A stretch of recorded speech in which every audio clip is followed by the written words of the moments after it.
titled as From the Pied Piper of Hamelin, written by Robert Browning. I have chosen this poem from your Tulip series class 5th English textbook. Dear friends, we are going to read this poem in 3 steps. In step first, we will study its background briefly. In step second, we will understand the meaning and will read the poem between the lines. And in step third, we will discuss the techniques used in this poem. But first of all, the model reading. From the Pied Piper of Hamelin.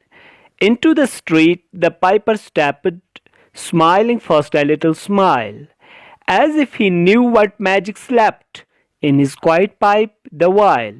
Then, like a musical adept, to blow the pipe his lips he wrinkled, and green and blue his sharp eyes twinkled, like a candle flame where salt is sprinkled.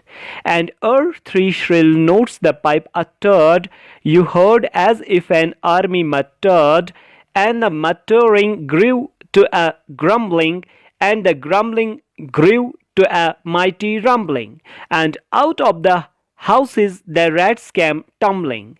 Great rats, small rats, lean rats, brawny rats, brown rats, black rats, grey rats, tawny rats, grave old plodders, gay young friskers, fathers, mothers, uncles, cousins, cocking tails and pricking whiskers, families by tens and dozens, brothers, sisters, husbands, wives, followed the piper for their lives.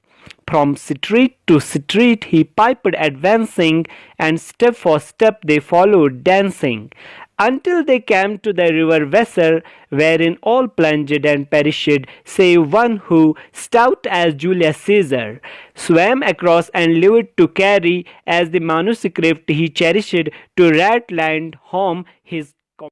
Dear students, the poem which is given in your textbook is just a part of the longer dramatic lyric written by Robert Browning, which is titled as The Pied Piper of Hamelin. That is why you see the word from with the title of your poem, which is given in your textbook, which makes it From the Pied Piper of Hamelin. This from indicates it has been taken from the longer poem.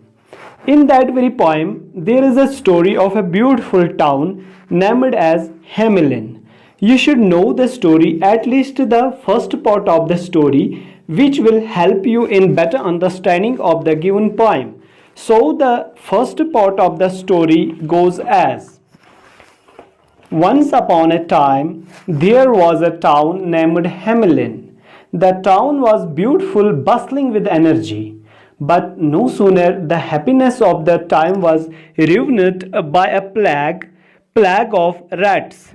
There were rats everywhere, so much so that people of the town didn't have a place to keep a step without tipping over the rats. There were rats of every shape, color, and every age. Nothing worked as a remedy. Not even cats could control this plague of rats. The disgusted mayor of the town announced a reward for the person who would put an end to this plague. One day, a strange looking person with a peculiar nose, white, blue, sharp eyes, wearing a long hat with a feather, visited Mayor and told him that he will solve their problem in return of the reward money of 100 gold coins, and not a single rat would live in that beautiful town. The mayor promised for the reward money and allowed him to give it a try, as he had no alternative. Soon the strange looking man took out his magical pipe and started playing a very strange and loud tune on it. Within a moment, all the rats started coming out of the houses and started following him happily until reached piping up to river Weser and entered in it, followed by the rats, wherein all of the rats drowned and perished except the one rat that swam across the river and survived and narrated the whole story in their rat land home back. Dear, dear students, so this was the first part of the story. Hope you enjoyed it. That's how we have completed the step first of reading this poem. Now moving towards the step second, in which we will discuss the meaning of the poem from the Pied Piper of Hamelin. यानी Hamelin शहर का been बजाने वाला जो कि रंगारंग कपड़ों में मलबूस था. Into the street the piper stepped, smiling first a little smile, as if he knew what magic slept in his quiet pipe the while. इन लाइनों में रॉबर्ट ब्राउनिंग कहता है कि जब ये पाइड पाइपर हैमलिन की गलियों में उतर कर आया, इसने पहले थोड़ा सा मुस्कुराया, गोया ये पुरएतिमाद था, जैसे कि वो जानता था कि उसकी उस खामोश बीन में कौन सा जादू छुपा हुआ था. Then, like a musical adept, to blow the pipe, his lips he wrinkled.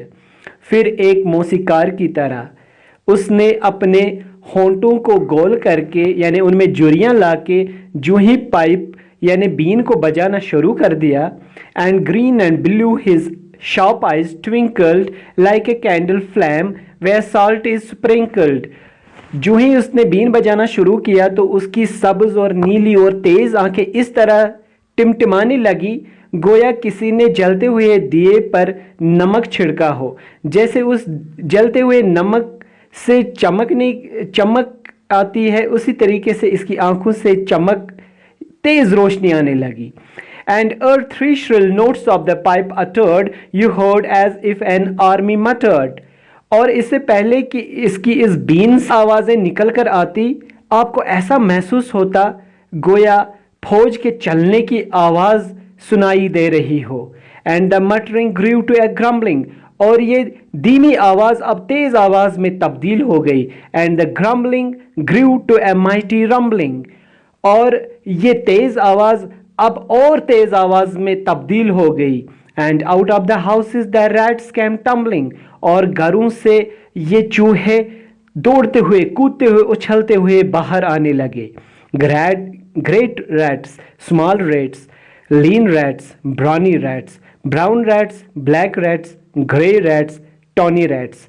इन दो लाइनों में शायर या पोइट चूहों के साइज और कलर की बात करता है. यानी बड़े चूहे स्मॉल रैट, छोटे चूहे लीन रैट्स, दुबले पतले चूहे ब्राउनी रैट्स, हट्टे कट्टे चूहे ब्राउन रैट्स, भूरे चूहे ब्लैक रैट्स, काले रंग के चूहे ग्रे रैट्स, धुंधले रंग के चूहे टॉनी रैट्स, गुंदमी रंग के चूहे.